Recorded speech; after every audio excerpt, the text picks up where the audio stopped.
Bookaholics, and welcome back to another video. Today I'm bringing you a dedicated series review of The Banners of Blood duology by Alder.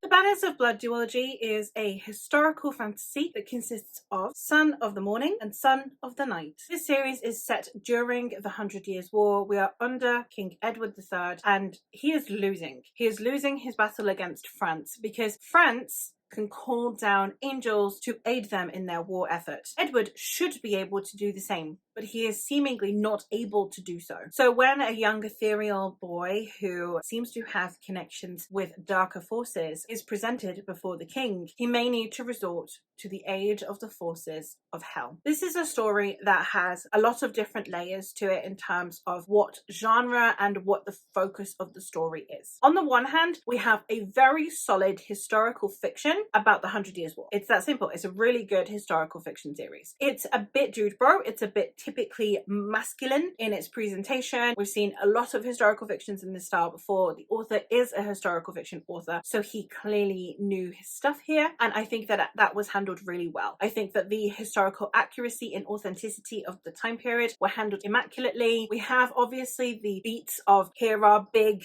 historical moments, so for anyone who is a historical nerd that would therefore know their stuff and be like, oh, I know that battle, or I know that place, or I know what happens here. It definitely did have that kind of like history nerd fan service element, and as I said, I do think that the discussions and representation on the time period were handled really, really well. On the other side, we also have the fantastical element. Now, before I get into the actual magic, I'm going to talk a little bit about the religion, because obviously with this being about angels and demons and heaven and hell and kind of a conflict that is happening, I think that it's really important to discuss the fact that religion obviously plays a hugely pivotal part in this. Now, religion in this is being brought into play in a fantastical manner, but we do have discussions around like the institutions as well, and I think that they were handled well. If you are someone who is religious, however, I would recommend caution going into this because it is very much favoring the notion of hell. We do have more of a discussion about what we perceive between heaven and hell, and is the devil in the wrong? Is God in the right? Is it a history is dictated by the victor's narrative even way back in the beginning of time? So we have this conversation occurring, and then we have within religious institutions, you have people who are good who adhere to the devil, people who are good who adhere to God, people who are evil and adhere to the devil, and people who are evil and adhere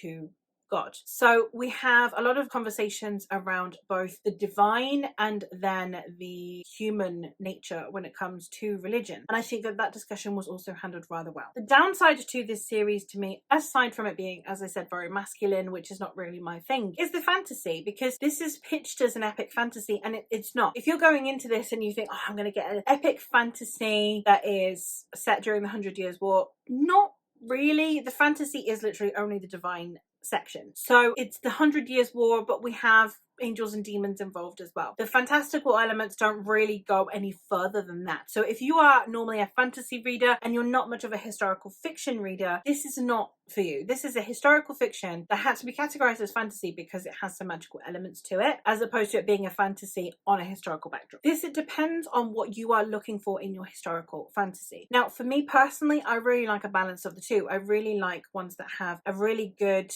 historical basis and that are clearly set during historical times, but that incorporate magic. This one, obviously, as I said, it is more of a historical fiction series. I do think that once I got to terms with the fact that the magic was literally only the divine element, that it was really well written. I just think that between my expectations going in, it being more of a fantasy than not, and it being the inverse, and then it being the type of historical fiction that I don't normally gravitate towards because it is very just typically masculine. It is, let's go to war, let's have a battle, it's I'm a king. And it's, if you've watched Henry V, the movie with Timothée Chalamet, it's that but with some fantasy in it, with some angels and demons in it. It's a similar vibe, which is not my vibe in history. I really like history that has conversations and that has a different approach than the one that we have been headbutting the wall with in the genre for centuries. Like, the only historical fiction that we get are those types of historical fictions if we're talking about medieval times. And there's so much more to be discussed that I think is sometimes a bit lacking. It's either court or war, and that is all there is to history. There's not really any issue with the book.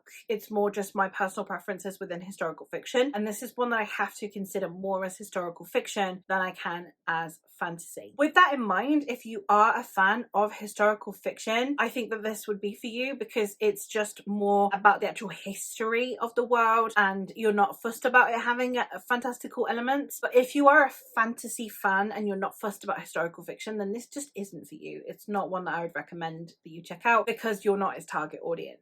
That being said, let me know if you've read this series, and based on my comments, if there are any historical fantasies that you do think I would like, then do leave a comment with that down below as well. But that is all from me for today, so thank you ever so much for watching, and I will hopefully catch you in another one soon. Bye!